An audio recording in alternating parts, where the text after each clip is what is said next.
Thanks so much for having me here today. I know you're all thinking, geez, another damn lawyer is going to get up here and talk to me about some legal issue from the States.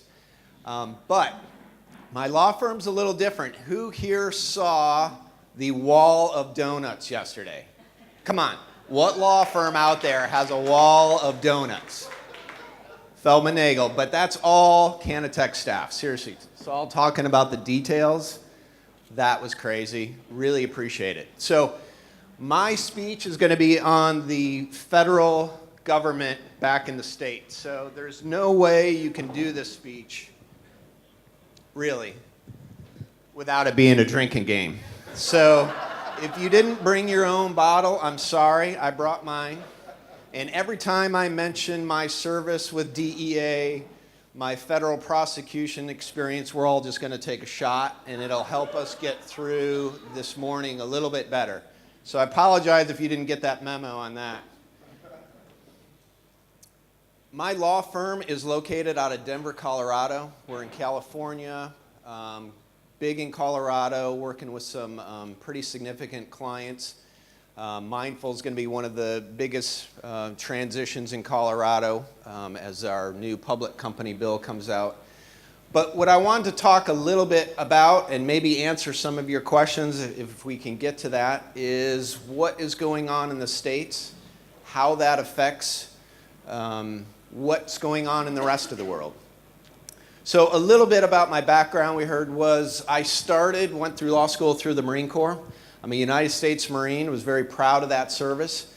But before that, I really grew up on the war on drugs propaganda. That's where I came out of high school, through college, my active duty military career. I became a federal prosecutor. And it was all in that Nixon era, Nancy Reagan, you remember the DARE, just say no to drugs. It was heavy political propaganda of the 70s, the 80s, and 90s, and that's what I came out of. So as a young Marine, this gung-ho prosecutor, that was the mindset that I had towards the war on drugs. And unfortunately, I was very good at it. I was a very good prosecutor. I was a very aggressive prosecutor. And part of what I do now in cannabis is to atone. Frankly, I joke about it, but it's serious for me. Thank you. I teach a lot, I get to speak a lot, and part of that is to talk about some of the sins of the past, of what we did wrong, and for all of us to be conscious of what's coming up next and what we can do to make sure we don't go down that same road again, which I'll talk about a little bit when we get to our Attorney General in the States. So after military service, I went back to Colorado and I ran a DEA drug task force. I was an embedded federal prosecutor inside the DEA task force. So not only did I get to prosecute the cases that we did, but I was in the van, I was kicking in the doors, I was going in on the raids. For a young prosecutor, young Marine, it was very exciting. If you've seen the Breaking Bad series, that's what we were doing. It was just like that. It was actually very accurate. Prosecuted just a ton of different cases, some of the biggest marijuana cases in Southern California, and then certainly in the western states as I ran DEA. I was then a state narcotics prosecutor, as if that wasn't enough. I had to do a little bit more. And then I'd had my fill of government. I had really gotten to the point where I had lost and become disillusioned with our war on drugs. The United States approach to narcotics was a very heavy law enforcement, prison-oriented kind of system. Very different than what Europe has, other countries has. The United States is very much focused on incarceration. That is how we like to solve all of our problems. If we don't understand you, if we don't understand your problem, it's simple to throw you in a cell. Then we don't have to. Problem solved. So after that, I'd left service. I'd left government service and started our law firm, Feldmann Nagel. And we're a general business law firm. We do a lot of business work. I describe our law firm as kind of true business attorneys in the cannabis field. And about 9 years ago, we got involved with our first cannabis client in Colorado, Mindful, that I talked about. As they were just coming out of the ground and just Colorado's social experiment was getting started, we were very conservative. We were very quiet about it. We didn't promote it. We didn't talk to anyone about it. It was very hush-hush. And that's what sort of led us into the cannabis field. We really were providing experienced business attorneys for cannabis clients, and now have expanded. Last year at this conference, we met our partner from Jerusalem, and now we've expanded our office over here into Israel because of all of this activity that's going on and wanting to go back to the States. So, a little bit about where I come from. It's funny telling the story. You know, my world into cannabis is very late. So because I was in government, I didn't really get to experience drugs until very late in life. And now that I'm in my 50s, I'm on, you know, a crash course to experience them all as fast as I quickly can. So it's different for me. I didn't have the traditional college experience. I'm very late to this game. But I provide sort of a different perspective and experience on what it is. So let's talk about what you're here to see or hear about is the federal government. What is going on in the United States? Where is the federal government? Where are they going? Hold on. Yeah, I just got my tweet from the president. Here he's going to tell us where they're headed. No, I'm just kidding. That's probably how we're going to find out. In fact, when you want to know what the American policy is towards cannabis, you're probably going to read it on a tweet, unfortunately. But true. There is no federal policy right now. So anybody who sort of thinks that there is, it's not accurate in my opinion. The federal government in the United States does not really have a cohesive idea on how they're going to deal with marijuana. So what do you have? A lot of it is trying to read the tea leaves and figure out where are they headed. What's coming up next, and more importantly, what I try to tell my clients, how do you mitigate that risk? You really have to be aware of the U.S. federal risk, and how do you mitigate that? Unfortunately, what I see currently is a lot of the playbook from the War on Drugs Part 1. What I see is War on Drugs Part 2 being implemented. The Attorney General, again, this is one of those drinking if you brought your booze. Now's the time to take a shot. Every time I mention the Attorney General, it's probably an appropriate time for 1 or 2 shots. But our Attorney General is a old school, white, Southern Baptist, war on drugs mentality. So take that for what it is. Just know who's setting some of that policy. Our president is very chaotic right now with policy. So there isn't strong leadership coming from the president to say, do this, don't do this. So put those together. And what you have is his mentality of, again, this old school vision of war on drugs. And it's very incarceration based. It's very law enforcement based. It's safe communities, tough on crime. It's those classic prosecutor buzzwords. And that's what we've seen as policy from our government so far. What I also see from our Attorney General is reestablishing civil seizures. One of the first acts he did upon taking office over the Department of Justice is to reinstitute civil seizures, which is a huge tool that the government has on businesses. They don't have to charge you, they don't have to indict you, they don't have to arrest you. DEA can just come in and take all your shit. They take it all, they haul it away, and they leave you with nothing. And it sits there. And there's really not a whole lot of remedies for you in a civil seizure case to get it back. So it's a great tool of the government that we used all the time to shut down businesses without ever having to actually prosecute them or make a case. That was one of the first things the Attorney General implemented, was to go back to that, again, old school war on drugs policy. He's also established a new policy group, a preventing crime, public safety. Again, a lot of the same thing Nixon did when he started the DEA. So I'm seeing, again, some of those groundswell sort of movements in Department of Justice. And then finally, certainly anybody who's living in the States or practicing their business in the States, he recently rescinded the Cole memo, the sort of pass that the Obama administration gave on the marijuana industry to allow it to continue to be figured out on the state level.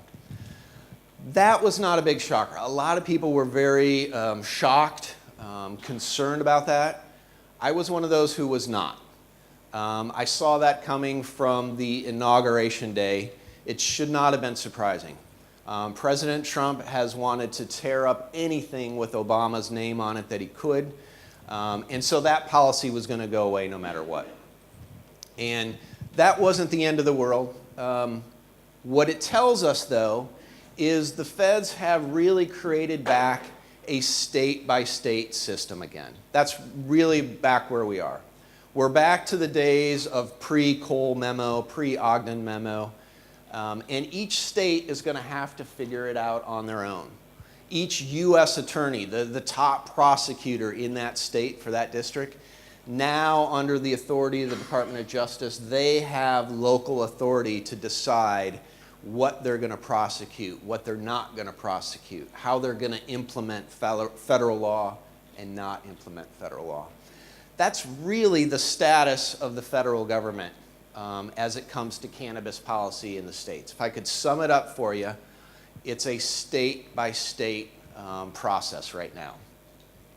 So until such time as Attorney General Sessions is removed, a lot of people thought that was going to happen by the end of last year and didn't. But until that happens, or until we get some cohesive federal vision on cannabis policy, if you're a business in the States, you really want to have someone with a relationship or has an idea as to how that U.S. attorney is going to handle cannabis business in your district. And they're all different. When I talk in Colorado to the potential who our U.S. attorney is likely to be, it's important to know what are their views.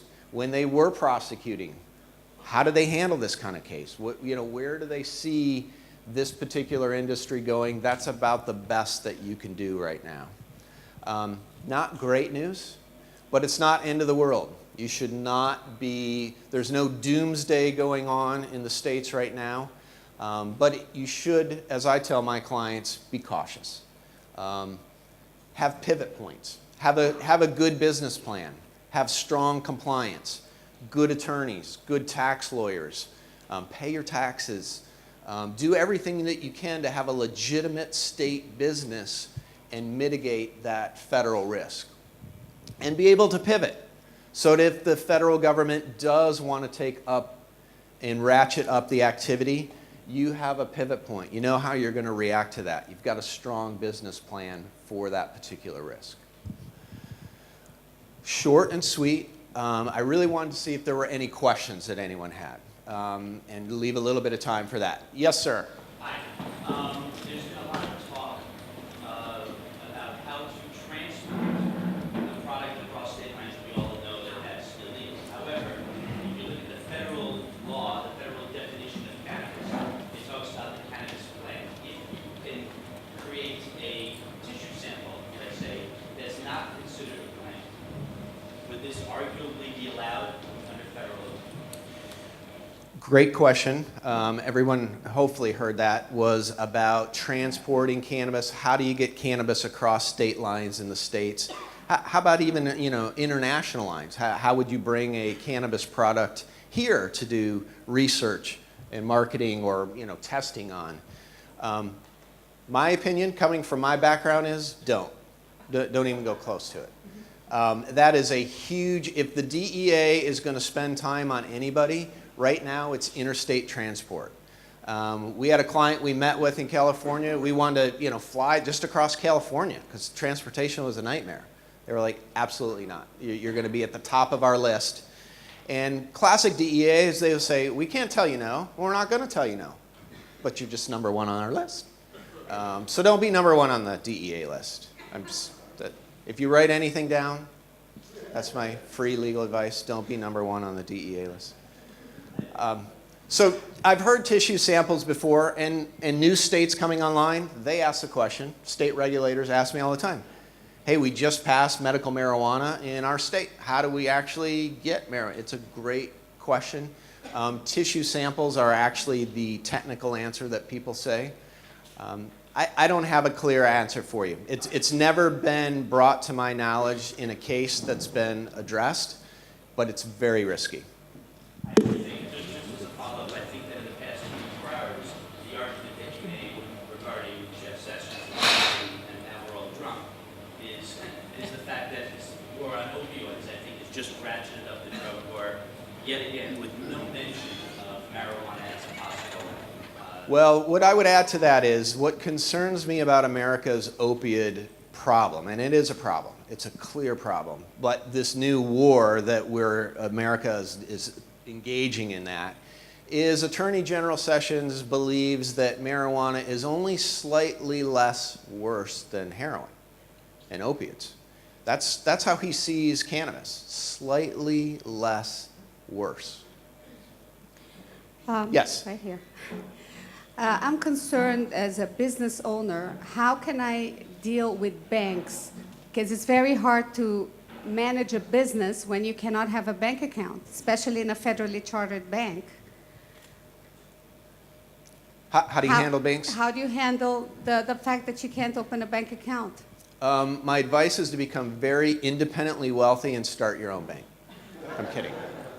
Sorry. I'm full of shit this morning. I'm sorry. It's You old drank a habit, lot. right. You drank before coming here. I had to. That's your second Do you know what I'm bottle. talking about? Seriously, it's a tough. The DEA 2 years ago removed the prohibition on U.S. banks. So there is no longer a prohibition by the DEA for banks to engage in the marijuana industry. So it's legal. What the DEA told U.S. banks was the liability and the risk is now all on you. If cartels launder money through your bank, if anyone launders money, your bank is now at risk. All accounts are at risk. All assets are at risk. So Citibank was like, fuck that. We're not getting involved in that industry. All the big banks were like, nothing to do with that. So what you really have to find is, again, state by state. You've got to find local state chartered. In Colorado, California's doing the same. There are state chartered banks. They're still FDIC insured. They're legitimate banks. But they're not federal chartered. They're state chartered, and they are engaging in it. So we have clients who are opening bank accounts who are openly cannabis companies. It's tough, but it's getting better. Yes, sir. Hi, how are you doing? Good. I have several operations of CBD marketing, which means I bring CBD products from one country to another or states, and I'm selling as we speak, and I still don't know the laws about if it's allowed or not allowed to sell CBD or what's going on in the states about it. CBD is a tough one. It's a complicated legal issue. So again, I'm going to give you the DEA perspective, which is sort of why I'm here to talk about that. The DEA considers any form of cannabis plant to be a Scheduled 1. Highly addictive, no medicinal use. It's bad. It's heroin. It's crack on the street. So that's how DEA still sees CBD. Bob Hovens here is like one of the leaders on attacking the DEA on their hemp-related CBD stance. But as it stands right now, that is official DEA policy. CBD, especially if you're dealing with CBD from the marijuana plant, they're going to consider it a Scheduled 1. Same answer. Unfortunately, same answer. Until Bob prevails in his lawsuit, that is official DEA policy. There's no difference in their mind. Although we all know there is, dramatically different. That's official federal policy as much as I can give you one. Yes, sir. Oh, I'm done? Perfect. Hey, for all the Israelis here, I just wanted to say Mazel Tov on your great 70th anniversary coming up here. Amazing. Well done. We love you guys. It's such an honor for me to be here with you guys and to be just a small part of your country. I love it. Thank you for the honor of being here, and congratulations. Thank you.